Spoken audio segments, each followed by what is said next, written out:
Hello friend, welcome back to this series. इस series में हम करंट अफेयर्स को एमसीक्यूज़ के माध्यम से कवर करेंगे। आई दृष्टि करंट अफेयर्स है जिसे हम डिटेल वाइज एमसीक्यूज़ के माध्यम से पूरा कवर करेंगे।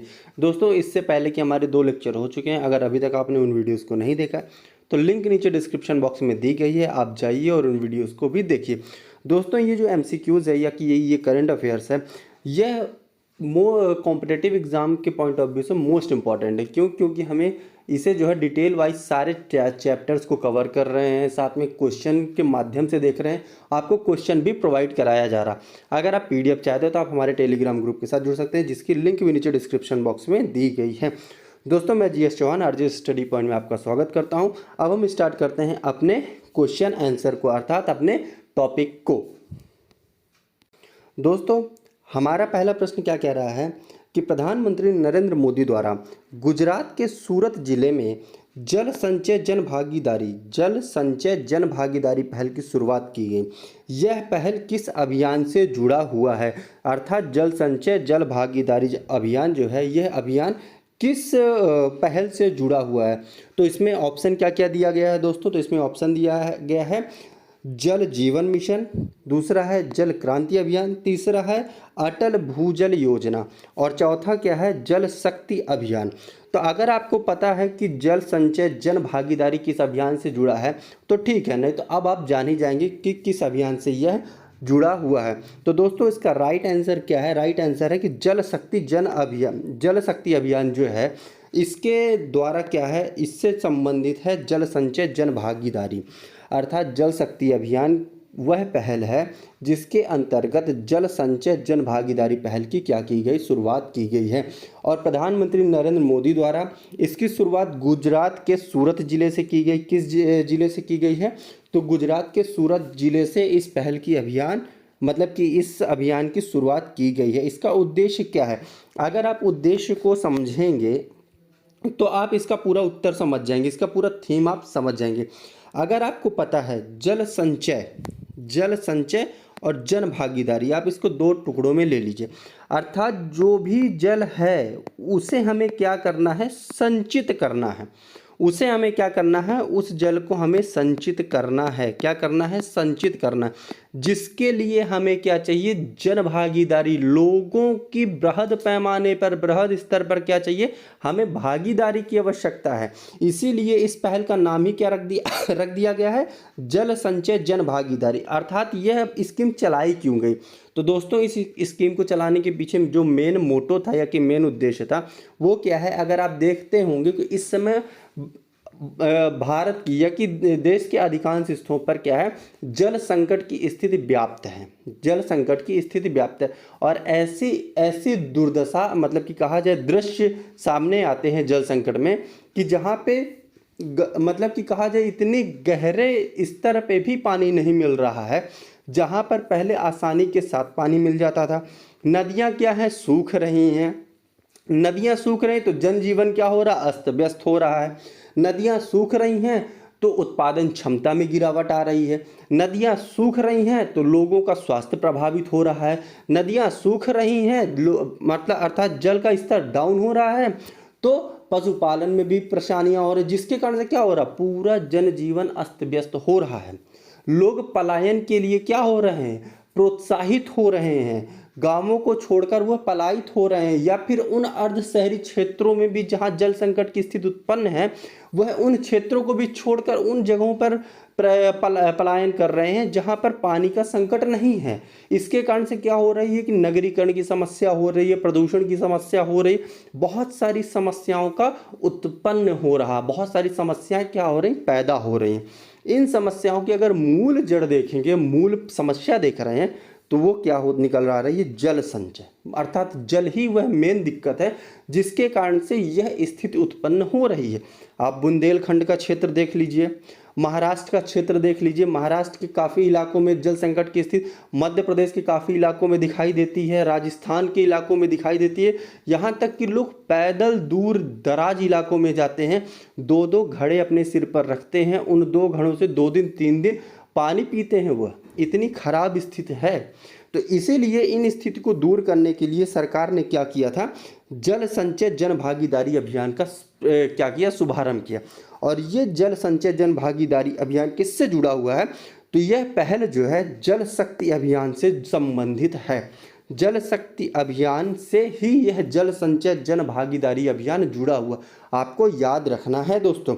अब देख लेते हैं कि इसमें क्या डिटेलिंग दी हुई है। तो डिटेलिंग अगर आप देख रहे होंगे तो इसमें दिया हुआ है कि गुजरात के सूरत शहर, कौन से? गुजरात के सूरत शहर से इस पहल की क्या की गई? शुरुआत की गई है। कौन सा? जल संचय जन भागीदारी पहल की। ठीक है, यह पहल जल शक्ति अभियान, कौन सा? जल शक्ति अभियान से जुड़ी हुई। आपको यह हमेशा याद रखना है, आपको भूलना ही नहीं है कि जल संचय जन भागीदारी किस अभियान से जुड़ी हुई है। जल संचय जन भागीदारी पहल जल शक्ति अभियान से जुड़ी हुई है।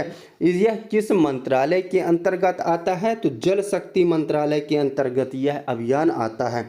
इसका उद्देश्य क्या है? तो इसका उद्देश्य है सामुदायिक भागीदारी और स्वामित्व पर जोर देते हुए जल का संरक्षण करना। सामुदायिक भागीदारी और स्वामित्व पर जोर देते हुए क्या करना? जल संरक्षण को प्रोत्साहन देना। दोस्तों इसी के साथ हमारा अगला प्रश्न क्या कहता है कि महाराष्ट्र के किस हवाई अड्डे का पुनर्नामकरण क्या है? महाराष्ट्र के किस हवाई अड्डे का पुनर्नामकरण जगत गुरु संत तुकाराम महाराज अंतर्राष्ट्रीय हवाई अड्डा के रूप में करने की मंजूरी प्रदान की गई है? इसमें ऑप्शन क्या दिया गया है? यवतमाल हवाई अड्डा। कौन सा ऑप्शन दिया गया है? यवतमाल हवाई अड्डा। दूसरा क्या है? शिरडी अंतर्राष्ट्रीय हवाई अड्डा। तीसरा क्या है? पुणे हवाई अड्डा। और चौथा क्या है? अमरावती हवाई अड्डा। अब इसमें सिंपल सा सवाल यह पूछ रहा है कि जो भी हवाई अड्डे हैं, जो भी विकल्प में दिया गया है, उनमें से किस हवाई अड्डे का नामकरण बदला गया था, पुनर्नामकरण किया गया और उसका नाम बदल के जगत गुरु संत तुकाराम महाराज अंतर्राष्ट्रीय हवाई अड्डा किया गया? तो इसका राइट आंसर क्या है कि पुणे हवाई अड्डा है। इसका सिंपल सा आंसर क्या है कि पुणे हवाई अड्डे का नाम बदलकर जगत गुरु संत तुकाराम महाराज अंतर्राष्ट्रीय हवाई अड्डा कर दिया गया। अब मेन प्रश्न तो ये है नहीं, मेन प्रश्न तो क्या है? अगर ये दिख रहा तो ठीक है कि हम ये जान गए कि किस हवाई अड्डे का नाम बदलकर जगत गुरु संत तुकाराम महाराज कर दिया गया, हमने बता दिया पुणे हवाई अड्डा। लेकिन जो हमारा मुख्य प्रश्न है वो हमें यह जानना है कि जगत गुरु संत तुकाराम महाराज जी आखिर हैं कौन? जगत गुरु संत तुकाराम महाराज जी आखिर हैं कौन? तो एक चीज़ आप याद रखिएगा कि जगत गुरु संत तुकाराम महाराज जी का इनका जो संबंध है, इनका संबंध कहाँ से है? महाराष्ट्र से है। इनका संबंध कहाँ से है? महाराष्ट्र से है। और ये जो है 17वीं शताब्दी, कौन सा? 17वीं सदी के प्रसिद्ध संत और कवि हैं। 17वीं शताब्दी के प्रसिद्ध कवि और संत हैं। ठीक है, आपको यह याद रखना। इसके साथ साथ अगर बात की जाए, अधिकांशतः पेपर में पूछ लेता है कि कौन से किसके समकालीन थे, कौन से किसके समकालीन नहीं थे, आपको मैच करने के लिए दे देता है। तो इसका याद रखिएगा, पहली चीज़ तो जगत गुरु संत तुकाराम महाराज जी, ठीक है ना, 17वीं शताब्दी से संबंधित है। 17वीं शताब्दी में अगर आप महाराष्ट्र में देखेंगे तो यह समय किसके साथ किसके समकालीन नजर आता है? तो यह समय जो है शिवाजी के समकालीन नजर आता है। अर्थात कहा जाए तो जो संत तुकाराम महाराज जी हैं वह शिवाजी महाराज के समकालीन थे। कौन? शिवाजी महाराज के समकालीन थे। इसके साथ साथ जो ये संत तुकाराम महाराज जी हैं, ये महाराष्ट्र में क्या है? महाराष्ट्र में इन्होंने भक्ति आंदोलन की क्या रखी थी? नींव रखी थी। भक्ति आंदोलन की नींव किसने रखी थी? आंदोलन की नींव किसने रखी थी? संत तुकाराम महाराज ने भक्ति आंदोलन की नींव रखी थी। हमने इनके बारे में 3 पॉइंट आपको बताया। 3 पॉइंट कौन कौन से बताया? पहला चीज़ हमने बताया 17वीं शताब्दी से संबंधित थे। दूसरा हमने बताया कि ये शिवाजी के समकालीन थे। तीसरा पॉइंट हमने क्या बताया कि महाराष्ट्र में भक्ति आंदोलन का क्या नींव रखी थी। इसके साथ साथ अगर हम बात करते हैं कि यह किस संप्रदाय से संबंधित थे, प्रश्न उठता है कि यह किस संप्रदाय से संबंधित थे, तो याद रखिएगा कि ये जो है वरकरी संप्रदाय। कौन सा है? वरकरी संप्रदाय। ये जो है संत तुकाराम महाराज जी, ये वरकरी संप्रदाय से क्या थे? संबंधित थे। और मध्यकालीन में ये संप्रदाय जो है महाराष्ट्र में खूब फूला फूला और इसी संप्रदाय से संत ज्ञानेश्वर, एकनाथ और संत नामदेव जैसे संत भी क्या हुए हैं, इसी संप्रदाय से आते हैं। कौन कौन से? वरकरी संप्रदाय से संबंधित थे कौन? संत तुकाराम महाराज जी। अगर हम बात करते हैं कि वरकरी संप्रदाय से और कौन कौन से संत आते हैं, तो आपको याद रखना संत नामदेव, संत एकनाथ और संत ज्ञानेश्वर भी वरकरी संप्रदाय से आते हैं। अगर हम बात करते हैं कि इस संप्रदाय से या कि इनके प्रमुख गुरु मतलब कि प्रमुख देवता कौन है, अर्थात यह किस देवता को पूजते हैं या मानते हैं, तो यह विट्ठल स्वामी को मानते हैं। किसे? विट्ठल स्वामी को मानते हैं। विट्ठल कौन है, अर्थात कहा जाए तो ये क्या है, भगवान विष्णु के परम भक्त हैं। ठीक है ना, याद रखिएगा किसके, अर्थात ये क्या है, भगवान विष्णु का एक रूप है विट्ठल। ठीक है ना, ये उनके आराध्य देव हैं, अर्थात वरकरी संप्रदाय के आराध्य देव विट्ठल स्वामी हैं। और विट्ठल स्वामी किसे कहते हैं, तो ये भगवान विष्णु को कहते हैं। दूसरे शब्दों में हम क्या कह सकते हैं कि ये लोग जो हैं विट्ठल स्वामी को पूजते हैं। ठीक है, इसके साथ साथ क्या है, इन्होंने अभंग की रचना किया। क्या किसकी रचना की थी? अभंग। अभंग क्या होता है कि ये जो संत होते हैं स्थानीय भाषा में क्या है, ये संत स्थानीय भाषा में विट्ठल स्वामी के लिए कुछ रचनाएं रचते हैं। ठीक है ना, कुछ गीतों की रचना करते हैं, किसमें? स्थानीय भाषा में। उससे ही क्या कहा जाता है, अभंग के नाम से जाना जाता है। अगर हम बात करते हैं इनका विश्वास किस में है, ठीक है ना, तो इनका विश्वास भक्ति अध्यात्म में इनका क्या है, विश्वास रहता है। अब हम थोड़ा सा इनके बारे में डिटेल देख लेते हैं। ठीक है, तो महाराष्ट्र सरकार ने पुणे का नाम बदलकर क्या है, महाराष्ट्र सरकार ने पुणे एयरपोर्ट का नाम बदलकर जगत गुरु संत तुकाराम महाराज एयरपोर्ट करने का प्रस्ताव की मंजूरी दी। इसके साथ साथ अगर हम बात करते हैं कि ये कौन थे, तो 17वीं सदी के महान संत थे। कौन? संत तुकाराम महाराज जी। ठीक है ना, इसके अलावा यह शिवाजी महाराज के समकालीन थे। इसके अलावा ये कहा जाता है कि यह महाराष्ट्र में भक्ति आंदोलन को प्रोत्साहित करने वाले या कि भक्ति आंदोलन की नींव रखने वाले कौन थे? संत तुकाराम महाराज थे। इसके अलावा किस संप्रदाय से संबंधित है, तो वरकरी संप्रदाय से संबंधित है। इस संप्रदाय से और कौन कौन से संत आते हैं, तो संत ज्ञानेश्वर, एकनाथ और नामदेव जैसे संत भी वरकरी संप्रदाय से आते हैं। इनके आराध्य देव कौन है, तो भगवान विट्ठल, अर्थात जिनसे भगवान विष्णु भी कहा जाता है, वह इनके आराध्य देव हैं। इन्होंने अभंग की रचना की। अभंग क्या है, भगवान विट्ठल को समर्पित कई भक्ति गीतों की रचना। भगवान विट्ठल को समर्पित कई भक्ति गीतों की रचना ही अभंग के नाम से जाना जाता है। हमारा अगला प्रश्न क्या है, हमारा अगला प्रश्न, हाँ, राष्ट्रीय हिंदी विज्ञान सम्मेलन क्या कह रहा है कि राष्ट्रीय हिंदी विज्ञान सम्मेलन 2024 कहाँ पर आयोजित किया गया है। याद रखिएगा कि आप पूछ रहे राष्ट्रीय हिंदी विज्ञान सम्मेलन 2024 कहाँ पर आयोजित किया गया है। हमारे पास ऑप्शन क्या देख रहा है, भोपाल, जयपुर, बनारस, दिल्ली। फैक्चुअल क्वेश्चन है, डिटेलिंग की ज़्यादा आवश्यकता नहीं है, हम सिर्फ जान लेते हैं इसका उत्तर क्या है, थोड़ा जान लेते हैं कहाँ पर आयोजित किया गया है, कब आयोजित किया गया है, इसका विषय क्या है। तो राष्ट्रीय हिंदी विज्ञान सम्मेलन 2024 जो है ये कहाँ पे आयोजित किया गया है, ये भोपाल में आयोजित किया गया है। कब आयोजित किया गया है, तो 30-31 जुलाई, कब, 30-31 जुलाई, 30-31 जुलाई 2024 को क्या किया गया था, इसका आयोजन किया गया था। इसके आयोजन का मूल विषय क्या था, तो इसके आयोजन का विषय ये था कि अमृत काल में क्या है, अमृत काल में वैज्ञानिक चेतना का विकास करना। क्या करना, अमृत काल में वैज्ञानिक चेतना का विकास करना।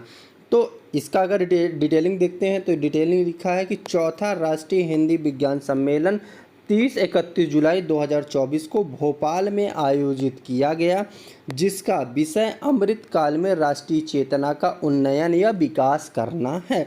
अमृत काल में राष्ट्रीय चेतना का उन्नयन या विकास करना किसका थीम है, तो ये थीम है राष्ट्रीय हिंदी विज्ञान सम्मेलन का थीम है।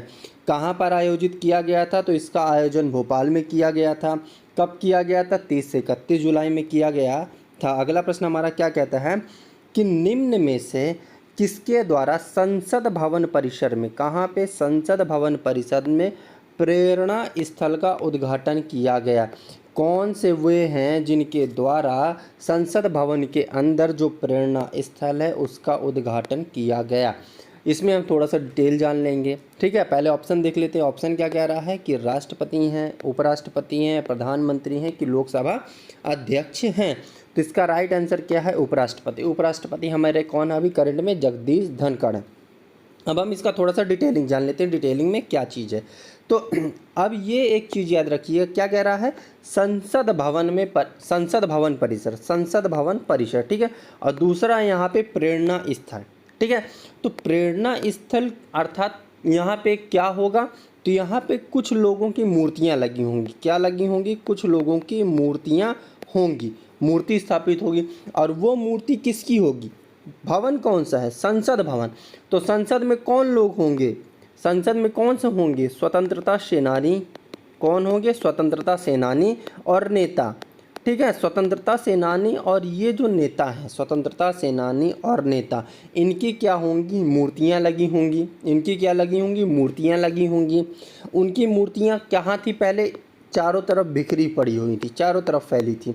उन मूर्तियों को एक जगह एकत्रित कर दिया गया। एक जगह क्या कर दिया गया? एकत्रित कर दिया गया। और जहाँ पर एकत्रित किया गया उसे क्या नाम दे दिया गया? उसे नाम दे दिया गया प्रेरणा स्थल। प्रेरणा का मतलब प्रेरित करने वाला स्थल। क्या प्रेरित करेगा? जो हमारे स्वतंत्रता सेनानी थे, जो हमारे नेता हैं, उनके विचारधाराओं को लोगों तक आसानी से पहुंचाना, लोगों तक ये समझ विकसित करना कि हमारे स्वतंत्रता सेनानी किस संघर्ष के साथ इस देश के उन्नयन में अपनी भागीदारी निभाई है।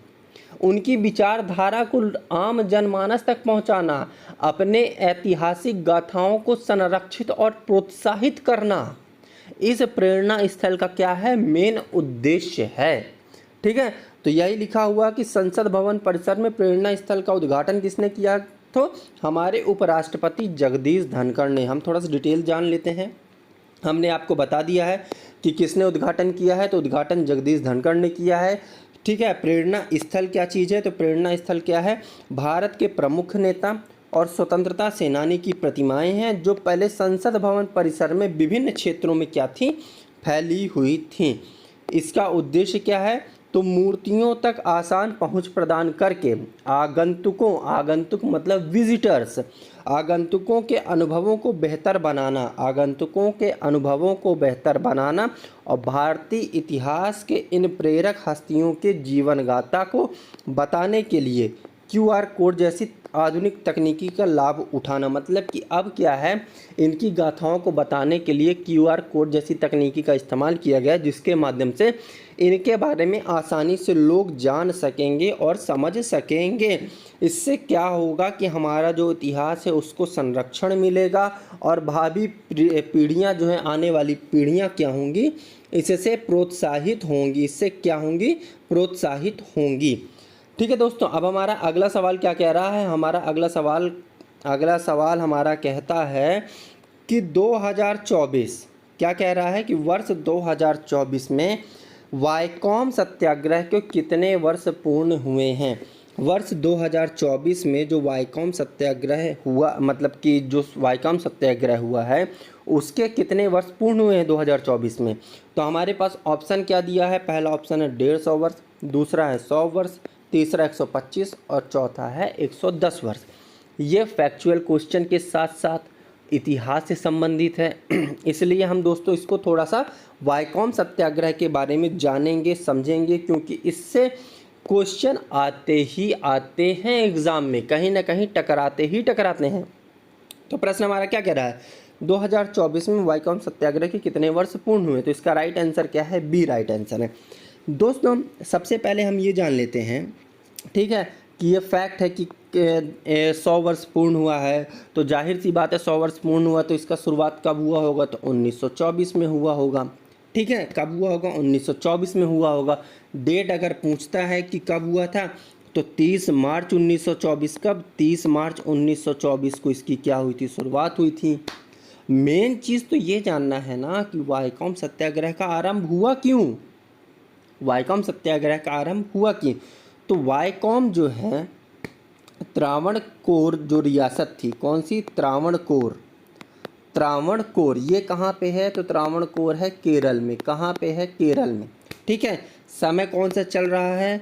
बीसवीं सदी का समय चल रहा है। 20वीं सदी का मतलब क्या होता है, 1900 से लेके 1999 का समय 20वीं सदी का समय चल रहा है। और समय अगर एग्जैक्ट समय की बात की जाए तो 1924 का समय है। 1924 के समय में भी क्या था, अस्पृश्यता था। क्या था, अस्पृश्यता व्याप्त थी। छुआछूत जैसी गतिविधियां थी। क्या थी, छुआछूत जैसी गतिविधियां अभी भी व्याप्त थी। ठीक है, तो होता क्या है, एक मंदिर था, वाइकोम मंदिर था केरल के त्रावणकोर रियासत में। केरल के त्रावणकोर रियासत में क्या था, मंदिर था। कौन सा मंदिर था, वाइकोम महादेव का मंदिर। ये क्या है, वाइकोम महादेव का एक मंदिर है। ठीक है, इस मंदिर के चारों तरफ जो गलियां थी वहाँ पर निचली जाति के लोगों का आना जाना क्या था, निषेध था, वर्जित था। निचली जाति के लोगों का आना जाना क्या था, पूर्णतः वर्जित था। ठीक है, इसी के विरोध में किसका, कि निचली जाति के लोगों का मंदिर के आसपास के क्षेत्रों में आना जाना वर्जित है। यहाँ अब आसपास के क्षेत्र में आना जाना वर्जित है, मतलब कि मंदिर में भी आना जाना वर्जित है।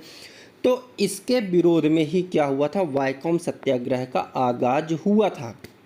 समझ में आ गई बात, कि जो हमारा अस्पृश्यता है, छुआछूत है, जिसके कारण ना हम मंदिर जा सकते हैं, ना मंदिर के आसपास के क्षेत्रों में जा सकते हैं, इसी का विरोध करने के लिए वाइकोम सत्याग्रह का क्या किया गया, आगाज किया गया।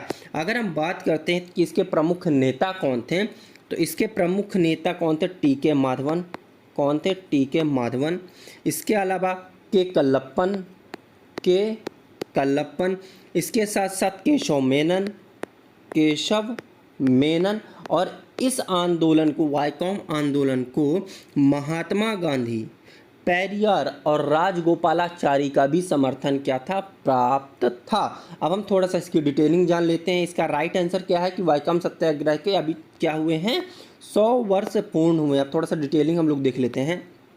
ठीक है, तो इसका डिटेलिंग में हम देखते हैं कि 30 मार्च 1924 को वाइकोम सत्याग्रह की शुरुआत हुई थी और आज उसके 100 वर्ष पूर्ण हो गए हैं। 2024 में, मार्च 2024 में इसका क्या हुआ, 100 वर्ष क्या हो गया, पूर्ण हो गया। वाइकोम सत्याग्रह के अगर आंदोलन की बात करते हैं, यह हिंसक आंदोलन था कि अहिंसक आंदोलन, तो यह एक हिंसक आंदोलन था। एक अहिंसक आंदोलन, माफ़ कीजिएगा, यह एक अहिंसक आंदोलन था। हिंसक गलती से निकल गया, यह एक अहिंसक आंदोलन था। ठीक है ना, जो एक पहले केरल के त्रावणकोर रियासत के वाइकोम में 30 मार्च 1924 से 23 नवंबर 1925 तक चला था। लगभग 1 साल तक यह आंदोलन चला था। आंदोलन क्यों चला था, कि वाइकोम महादेव मंदिर और उसके आसपास के सड़कों तक निचली जाति के हिंदुओं को पहुंच से रोकने के खिलाफ था। अर्थात जो निचली जाति के हिंदू थे, इन क्षेत्रों पर नहीं जा सकते थे, इन क्षेत्रों पर नहीं भ्रमण कर सकते थे, उसके खिलाफ यह आंदोलन चलाया गया था। विशेषतः क्या है, इज्जवाओं को, यह एक समुदाय है जो कि निचली जाति में सम्मिलित होता है, उसको भी मंदिर में प्रवेश से वर्जित था। ठीक है, अर्थात कुल मिला के निचली जाति के लोगों को मंदिर और उसके आसपास के क्षेत्रों में प्रवेश से वर्जना थी। इसके अलावा यह क्या था, यह आंदोलन अस्पृश्यता, जातिगत भेदभाव की गहरी प्रथाओं के विरुद्ध एक जबरदस्त रूप में क्या था, विरोध खड़ा हुआ था। ठीक है ना, लंबे समय तक भारतीय समाज जिससे क्या था, त्रस्त था। भारत में यह पहला मंदिर प्रवेश आंदोलन था। क्या था, भारत में यह अपने आप में पहला मंदिर प्रवेश आंदोलन था, जिसने पूरे देश में इसी तरह के आंदोलन के लिए एक मंच तैयार कर दिया गया। क्या करने का काम किया, यह एक आधारशिला रखने का काम किया था वाइकोम मंदिर सत्याग्रह ने, या कि वाइकोम सत्याग्रह ने। क्यों, क्योंकि यह अपने आप में पहला मंदिर प्रवेश आंदोलन था। क्या था, अपने आप में पहला मंदिर प्रवेश आंदोलन था। इसके प्रमुख नेता कौन थे, तो हमने बताया टी.के. माधवन, के कल्लप्पन, जिन्हें केरल के गांधी के नाम से भी जाना जाता है।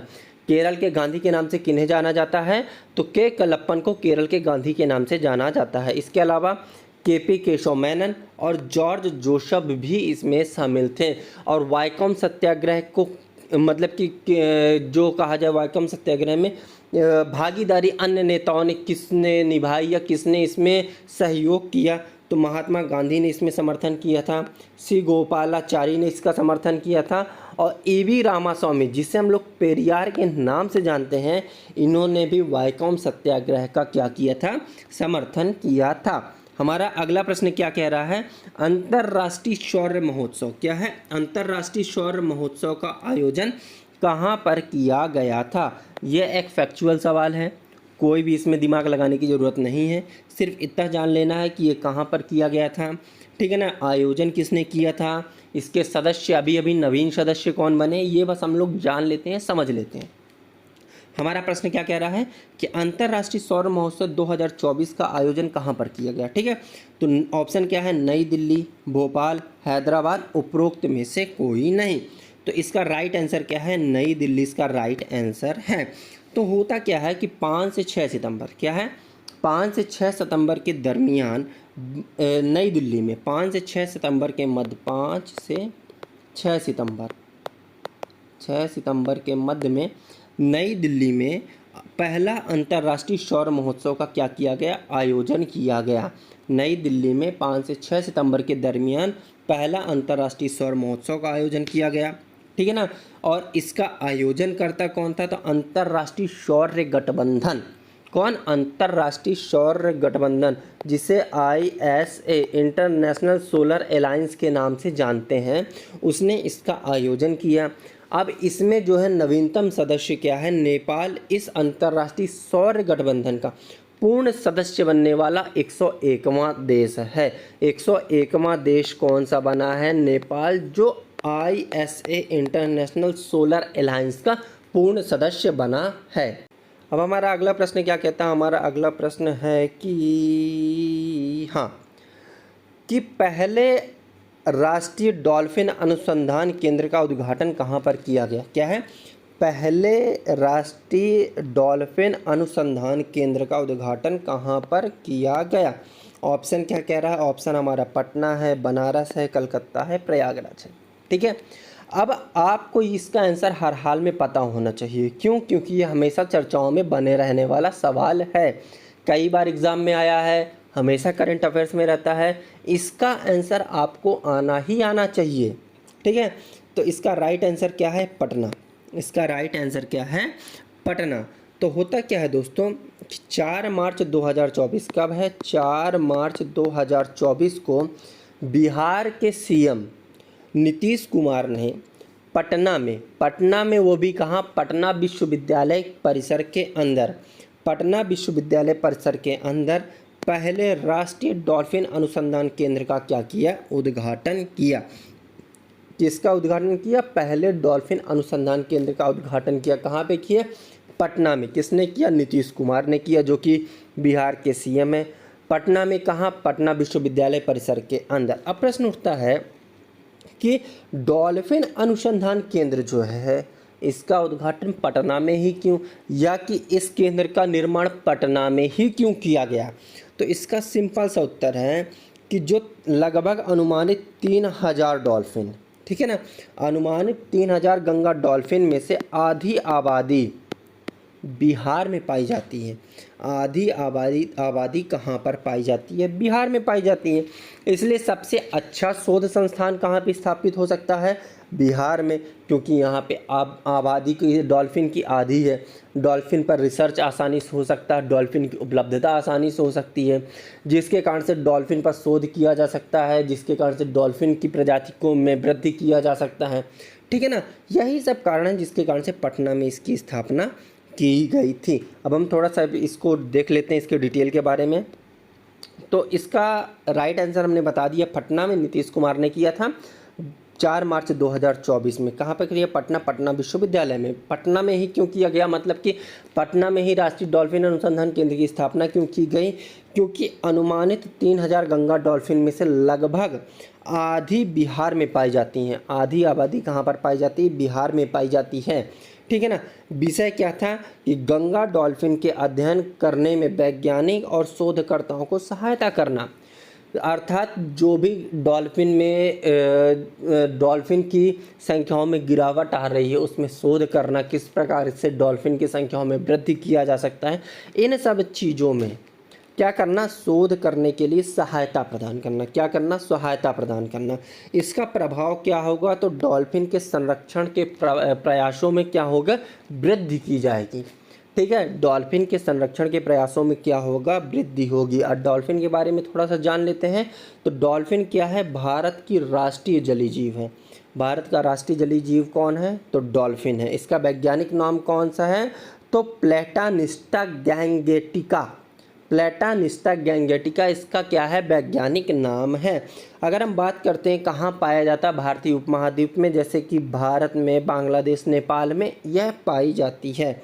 इसके अलावा गंगा, ब्रह्मपुत्र में, मेघना, कर्णफुली, शांगू नदी में भी डॉल्फिन की संख्या अच्छी खासी पाई जाती है। ठीक है दोस्तों, हमारा अगला प्रश्न क्या कह रहा है, हमारा अगला प्रश्न कह रहा है कि किस समूह द्वारा Quad at sea observer mission launch किया गया। किस समूह द्वारा Quad at ship observer mission launch किया गया। इसमें ऑप्शन क्या दिया गया है, G20, IMO, BRICS and Quad. इसका सिंपल से आंसर, अगर आप यहाँ पे देख रहे हो क्वाड लिखा, तो इसका राइट आंसर क्या हो जाएगा, क्वाड होगा। क्वाड क्या होता है, 4 देशों का समूह। 4 देश में कौन कौन सा शामिल होगा, भारत शामिल है, जापान शामिल है, USA शामिल है, इसके अलावा ऑस्ट्रेलिया शामिल है। ठीक है ना, ऑस्ट्रेलिया क्या है, इसमें शामिल है। ठीक है दोस्तों, अगर हम बात करते हैं कि जो ये मिशन है लॉन्च करने का कारण क्या था, इस मिशन को लॉन्च करने का कारण क्या था, तो सिंपल सा कारण था, जो समुद्री सुरक्षा है, ठीक है ना, और अंतर संचालन है, इसको प्रोत्साहन देने के लिए क्या करना, अमेरिका, ऑस्ट्रेलिया, जापान और भारतीय तटरक्षकों को शामिल करना है, इसका मेन मोटो है।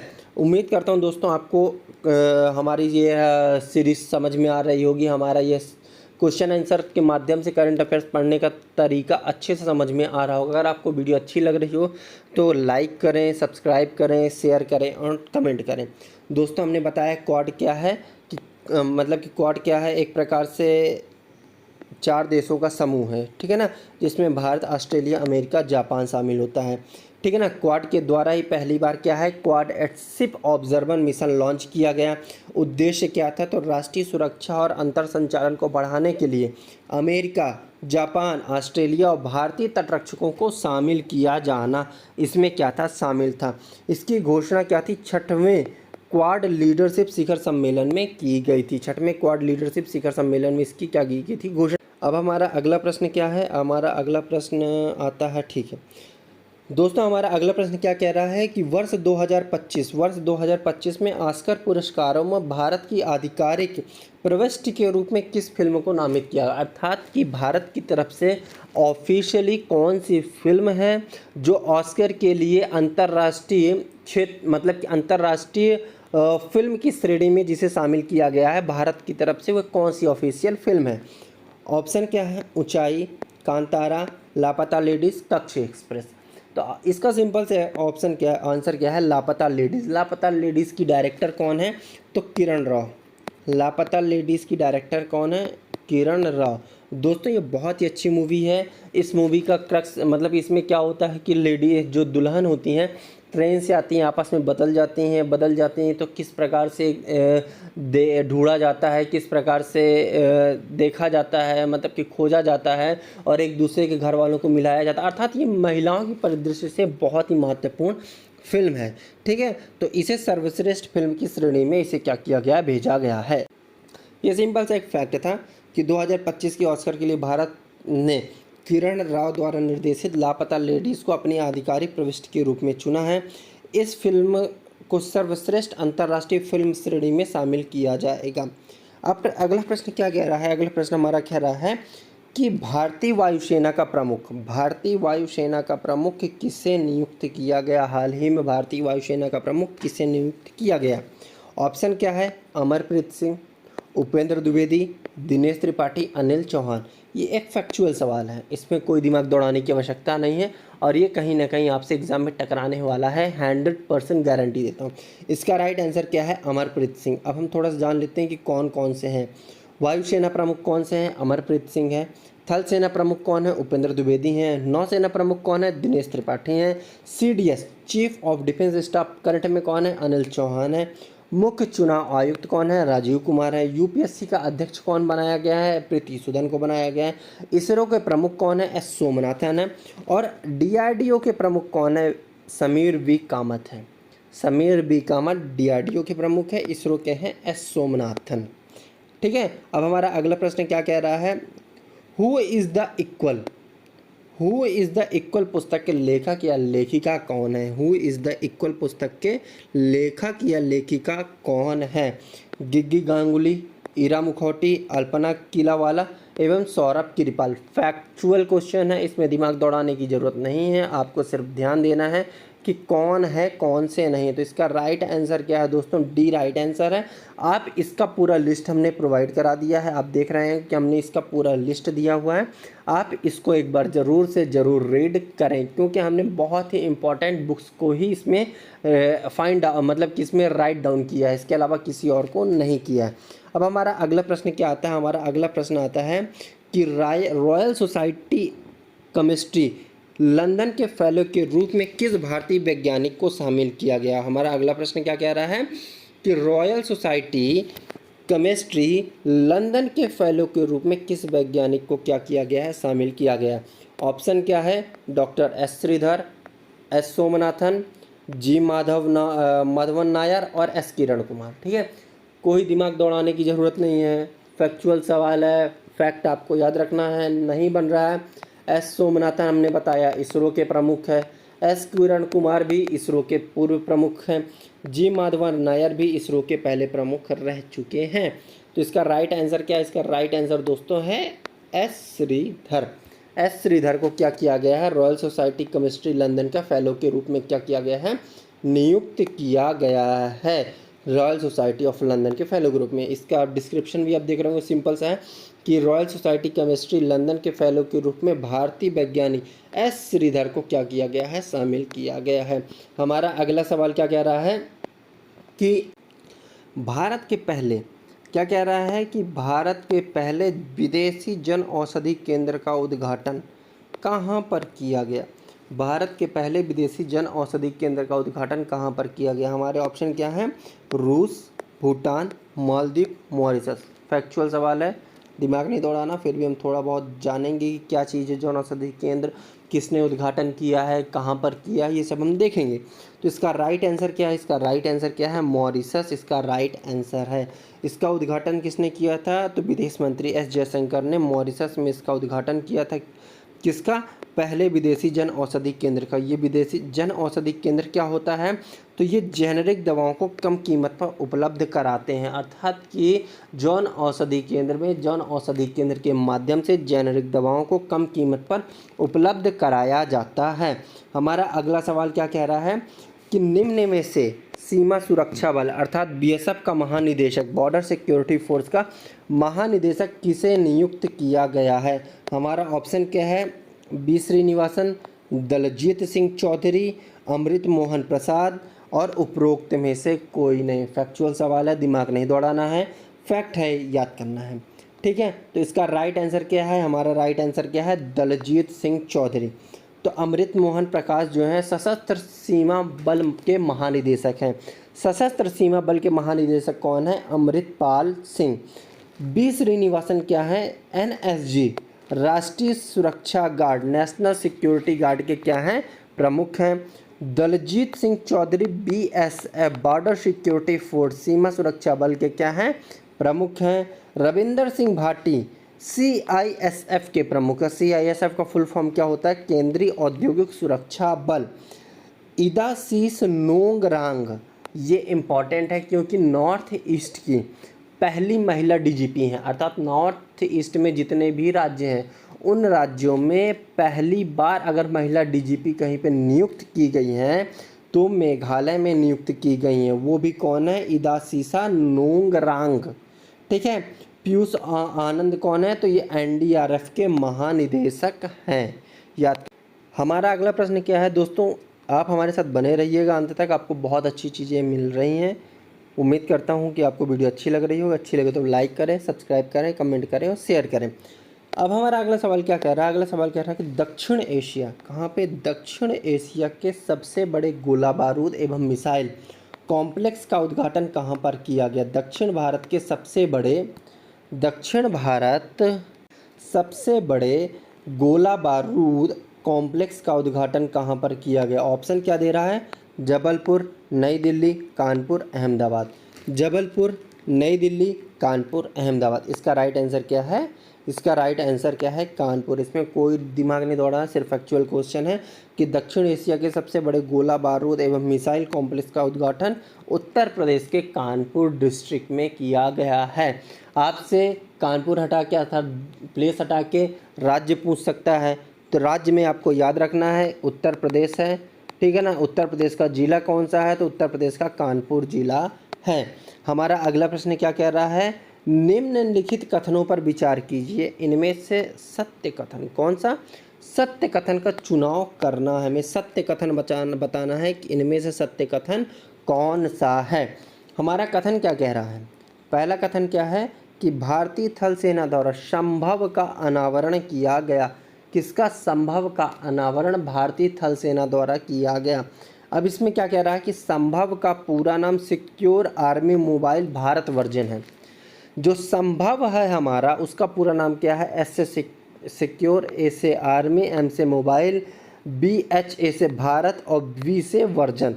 Secure army mobile Bharat version है। तो इसके दोनों ही ऑप्शन सही हैं। इसमें कूट क्या दिया गया है? केवल एक, केवल दो, दोनों सही, ना तो एक ना ही दो। इसका राइट आंसर क्या है दोस्तों? सी। इसका राइट आंसर क्या है दोस्तों? सी। भारतीय सेना, भारतीय थल सेना, कौन सा? भारतीय थल सेना।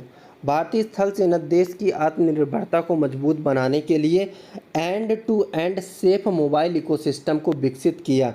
इसे संभव नाम से जाना जाता है। संभव का पूरा नाम secure army mobile Bharat version है।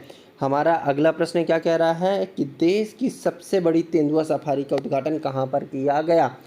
देश की सबसे बड़ी तेंदुआ सफारी, किसका सबसे बड़ी तेंदुआ सफारी का उद्घाटन कहाँ पर किया गया? पहला ऑप्शन क्या है? मध्य प्रदेश, कर्नाटक, राजस्थान, बांधवगढ़। यह फैक्चुअल सवाल है, इसमें दिमाग नहीं दौड़ाना है। फैक्चुअल सवालों में दिमाग हमें दौड़ाने की ज़रूरत नहीं है। इसका राइट आंसर क्या है? इसका राइट आंसर अपना है कर्नाटक। कर्नाटक में एक राष्ट्रीय उद्यान है बनेरघट्टा। बनेरघट्टा राष्ट्रीय उद्यान के साथ साथ क्या है? एक टाइगर रिजर्व क्षेत्र भी है। दोस्तों, हम लोग नेशनल पार्क की एक सीरीज चला रहे हैं जिसमें हमने कर्नाटक के नेशनल पार्क को पढ़ाया है। अगर अभी तक आपने उस सीरीज़ को नहीं देखा है तो लिंक नीचे डिस्क्रिप्शन बॉक्स में दिया गया है, आप जाएं और उन वीडियोज़ को ज़रूर से ज़रूर देखें। अगर आप दोस्तों संबंधित विषय की PDF चाहते हैं तो आप हमारे टेलीग्राम ग्रुप के साथ जुड़ सकते हैं, जिसकी लिंक भी नीचे डिस्क्रिप्शन बॉक्स में दी गई है।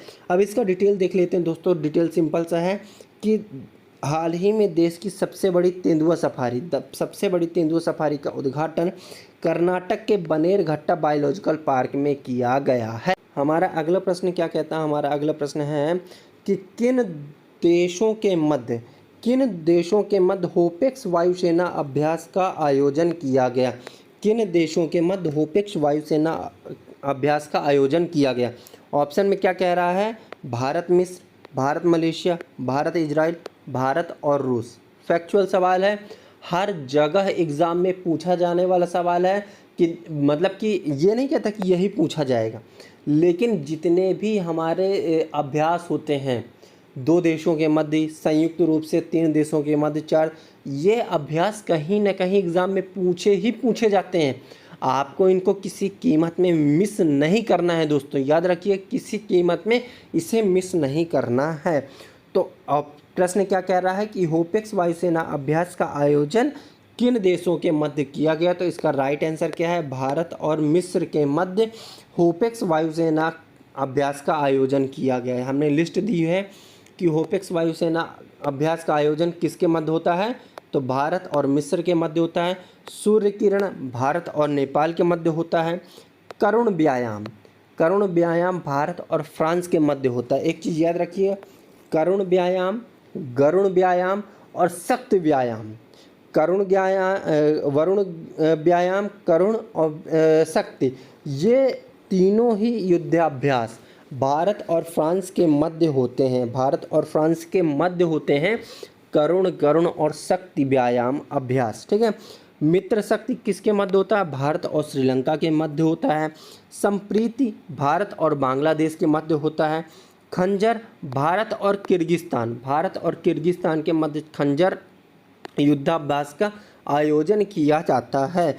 धर्म गार्जियन अभ्यास का आयोजन भारत और जापान के मध्य होता है। धर्म गार्जियन अभ्यास का आयोजन भारत और जापान के मध्य किया जाता है। डेजर्ट साइक्लोन का आयोजन भारत और यूएई के मध्य होता है। इसके साथ साथ दोस्तों एक डेजर्ट साइक्लोन के साथ एक होता है नाइट साइक्लोन का भी आयोजन, वो भी भारत और यूएई के मध्य होता है। अगला सवाल हमारा क्या कह रहा है कि निम्न में से किस टीम के द्वारा आईपीएल 2024 का खिताब अपने नाम किया गया? ऑप्शन में है, ऑप्शन क्या कह रहा है? Chennai super Kings, Sunriser Hyderabad, Mumbai Indians, Kolkata night Riders. Factual सवाल है, एग्ज़ाम में पूछा जाता है, कहीं ना कहीं से आता ही आता है, इसलिए आपको याद करना है। इसका राइट आंसर क्या है दोस्तों? तो इसका राइट आंसर सिंपल सा है कि कोलकाता नाइट राइडर्स द्वारा क्या किया गया था? आईपीएल 2024 का खिताब अपने नाम किया गया था। अगर ये विनर है तो सनराइज़र हैदराबाद रनर अप रही है। सनराइज़र हैदराबाद क्या थी? रनर अप रही है। आईपीएल 2024 का जो फाइनल था, कौन था फाइनल? तो फाइनल का आयोजन किस ग्राउंड में किया गया? तो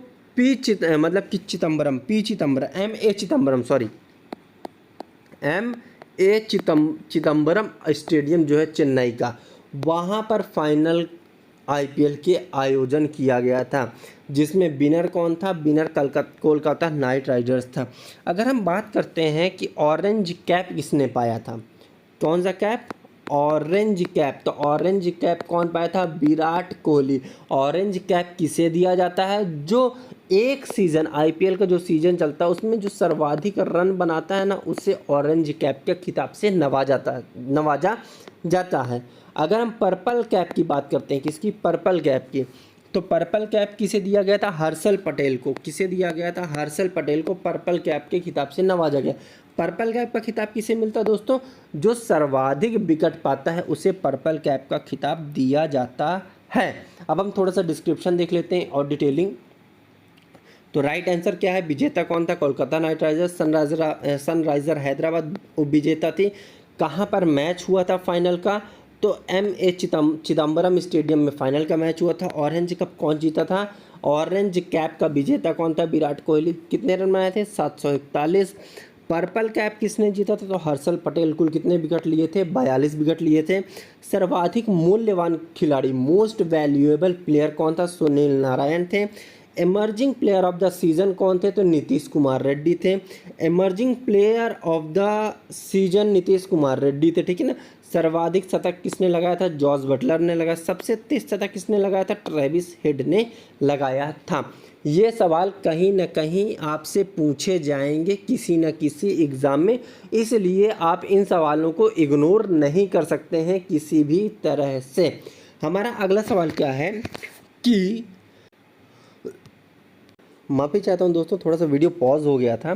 तो हमारा अगला प्रश्न क्या कह रहा है कि मासिक धर्म अवकाश की घोषणा करने वाला देश का तीसरा राज्य कौन सा है? देश का तीसरा राज्य कौन सा है? ऑप्शन में हमारा क्या कह रहा है? बिहार, उड़ीसा, केरल और मध्य प्रदेश। अब हम पहले ये जान लेते हैं कि जो पीरियड्स हो रहे हैं लेडीज़ को, उनमें छुट्टी देने वाले पहले दो राज्य कौन से हैं? तीसरा राज्य तो बोल दिए, तीसरा राज्य तो हम पढ़ेंगे, देखेंगे। पहले दो राज्य कौन से हैं? तो हमारा बिहार और केरल ऐसे पहले दो राज्य हैं जिन्होंने महिलाओं के पीरियड्स में अवकाश की घोषणा की है, ठीक है ना। बिहार और केरल मासिक धर्म अवकाश की घोषणा करने वाले पहले दो राज्य हैं। और इसके बाद जो तीसरा राज्य बन गया है वो उड़ीसा बन गया है। उड़ीसा देश का तीसरा राज्य है जिसने मासिक धर्म अवकाश की घोषणा की है। इसके अलावा उड़ीसा के बारे में हमने और क्या जाना था?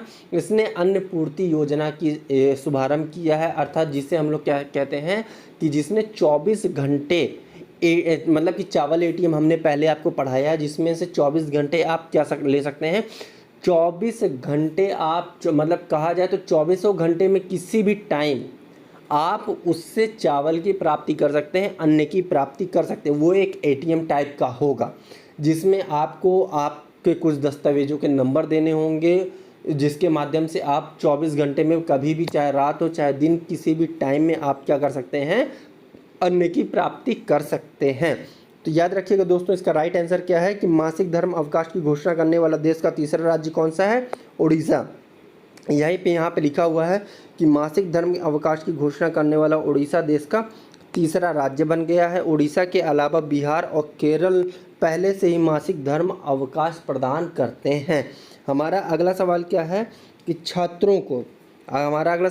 कि छात्राओं को सैनिटरी नैपकिन खरीदने के लिए नकद राशि देने वाला देश का पहला राज्य कौन सा है? कौन सा है? नकद राशि देने वाला देश का पहला राज्य कौन सा है जो छात्राओं को सैनिटरी नैपकिन खरीदने के लिए प्रदान करता है? ऑप्शन हमारा क्या है? मध्य प्रदेश। हमारा ऑप्शन क्या है? मध्य प्रदेश, कर्नाटक, राजस्थान और आंध्र प्रदेश। ठीक है, तो इसका राइट आंसर क्या है? इसका राइट आंसर है मध्य प्रदेश। मध्य प्रदेश जो है देश का पहला राज्य है। मध्य प्रदेश देश का पहला राज्य है जो छात्राओं को सैनिटरी नैपकिन खरीदने के लिए नकद राशि उपलब्ध कराता है। मध्य प्रदेश देश का पहला राज्य है जो छात्राओं को सैनिटरी नैपकिन खरीदने के लिए नकद राशि उपलब्ध कराता है। उम्मीद करता हूं दोस्तों आपको वीडियो अच्छी लगी होगी। अगर आपको वीडियो अच्छी लगी हो तो लाइक करें, सब्सक्राइब करें, कमेंट करें और शेयर करें। इसके साथ साथ दोस्तों हम नेशनल पार्क पॉलिटी में हम लोग शेड्यूल और एक्ट यानी कि अधिनियम की भी सीरीज चला रहे हैं, जिसकी लिंक भी नीचे डिस्क्रिप्शन बॉक्स में दी गई है। अगर आपको वीडियो अच्छी लगी हो तो लाइक करें, सब्सक्राइब करें, से कमेंट करें और आप संबंधित विषय की पीडीएफ के लिए हमारे टेलीग्राम ग्रुप के साथ जुड़ सकते हैं। दोस्तों हम पूरी आई दृष्टि करंट अफेयर्स को कंप्लीट करेंगे with the help of MCQs। आप देख रहे होंगे हमने MCQs के माध्यम से ही पूरे करंट अफेयर्स को कवर किया है और इस MCQs में हम सिर्फ पॉइंट वाइज पॉइंट आपको नहीं बता रहे हैं, बल्कि पूरा एक एक चीज़ का हम लोग क्या कर रहे हैं, डिटेल वाइज देख रहे हैं, जिससे कि एग्ज़ाम में कहीं से भी सवाल आए आपको उसका हर डिटेल पता हो। उम्मीद करता हूं दोस्तों आपको वीडियो अच्छी लगी होगी। धन्यवाद दोस्तों।